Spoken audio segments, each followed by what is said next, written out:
श्री गणेशाय नमः. श्री स्वामी समर्थ. सुप्रभातम. नमस्कार. सिया ऑफिशियलवर आपले सुस्वागतम.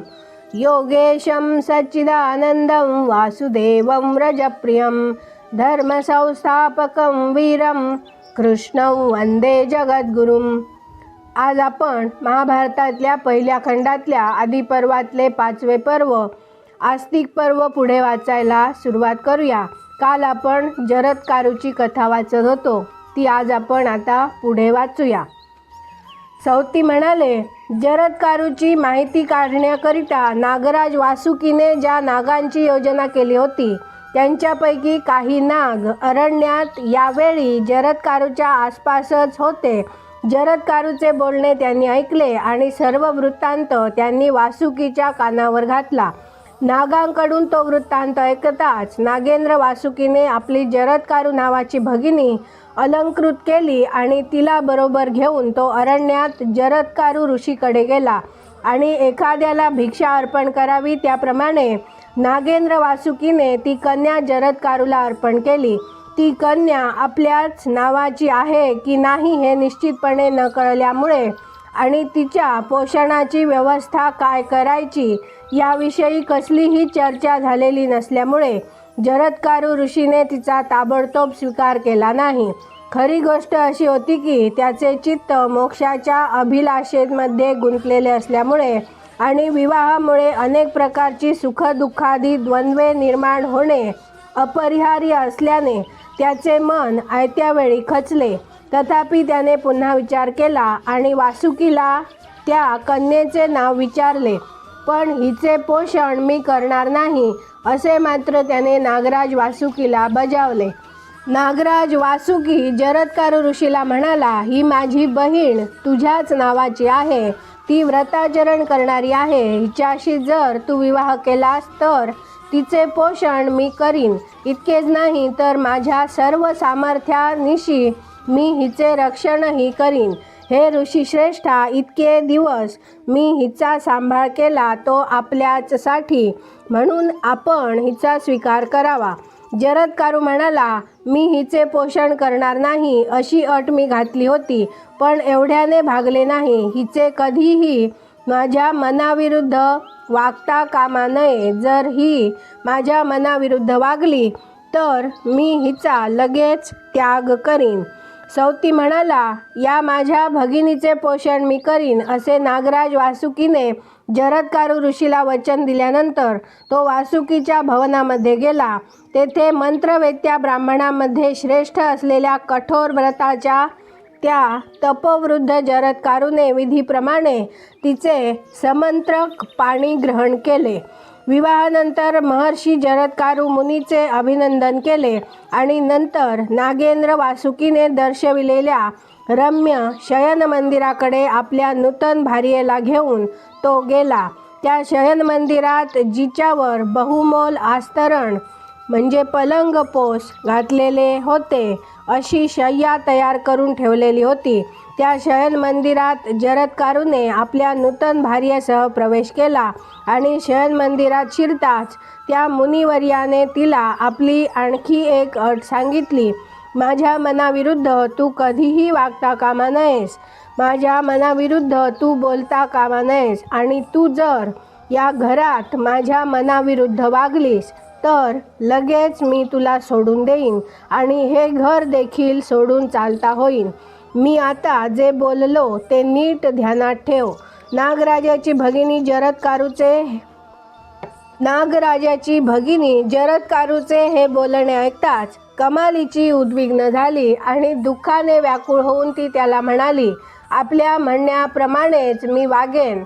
श्वान, हरिण आणि काक यांचे जे उपजत गुण आहेत त्या गुणांचा म्हणजे नित्य जागरूकत्व, भयचकितत्व आणि इंगितज्ञत्व या गुणांचा अवलंब करून ती कल्याणी आपल्या खाष्टपतीची मनोभावे सेवा करू लागली. एकदा ऋतुस्नात झालेली वासुकीची ती भगिनी समागमाच्या हेतूने रीतीप्रमाणे त्या महर्षीकडे गेली आणि त्या समागमापासून जरत्कारूसारख्या महातेजस्वी महर्षींचे जे बीज असल्यामुळे तिला अत्यंत तेजस्वी आणि अग्निप्रमाणे तेजपुंज गर्भ राहिला आणि शुक्ल पक्षामध्ये ज्याप्रमाणे चंद्र कलाकलांनी वाढत जातो त्याप्रमाणे तो गर्भ वाढू लागला. काही दिवस लोटल्यावर एखादा तो महान कीर्तिवंत जरत्कारू श्रांत झाल्यामुळे तिच्या मांडीवर डोके ठेवून झोपला. माफ करा, काही दिवस लोटल्यावर एकदा तो महान कीर्तिवंत जरत्कारू ऋषी श्रांत झाल्यामुळे तिच्या मांडीवर डोके ठेवून झोपला आणि तो अशा प्रकारे झोपला असता सूर्य अस्ताला जाण्याची वेळ आली.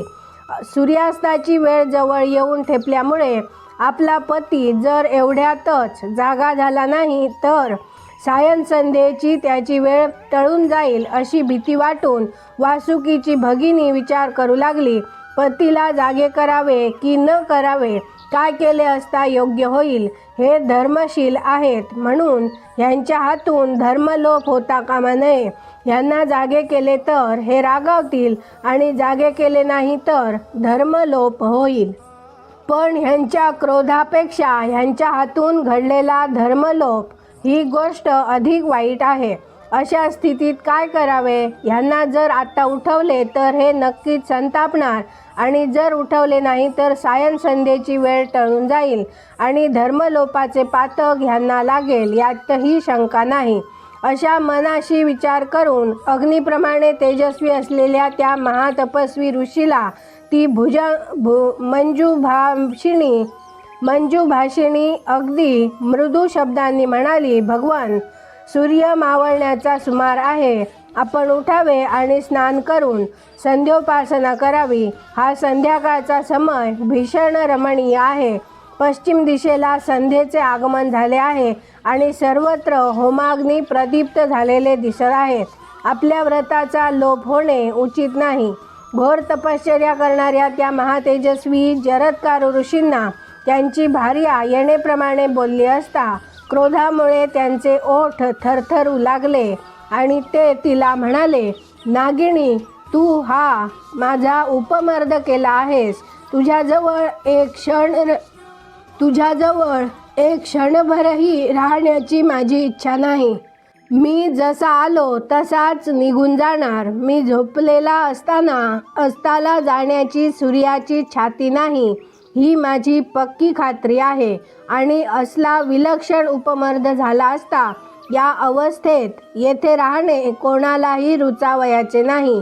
मग माझ्यासारख्या धर्मशील पुरुषाला अथवा माझ्याप्रमाणेच धर्मशील असलेल्या अन्य एखाद्याला ते असे कसे रुचेल. काळाचा थरकाप उडविणारे पतीचे ते बोलणे ऐकताच वासुकीची भगिनी जरत्कारू आपल्या पतीला म्हणाली, भगवान, आपल्याला मी जागे केले ते आपली अवज्ञा करावी या हेतूने मुळीच नव्हे. आपल्या हातून धर्माचा लोप होऊ नये याच एका हेतूने मी ते केले. याच्या पुढची कथा आपण उद्या वाचूया. आता आपण इथे थांबूया. माझ्या सिया ऑफिशियलला सबस्क्राईब केले नसेल तर कृपया आत्ताच सबस्क्राईब करा आणि दररोज सकाळी 6:30ला महाभारत कथा ऐकण्याचा आनंद घ्या. बाजूच्या बेलवर क्लिक करून लाईक करायला विसरू नका. शेअर करा, कमेंट करा आणि राधे राधे लिहायला विसरू नका. धन्यवाद. जय श्री कृष्ण.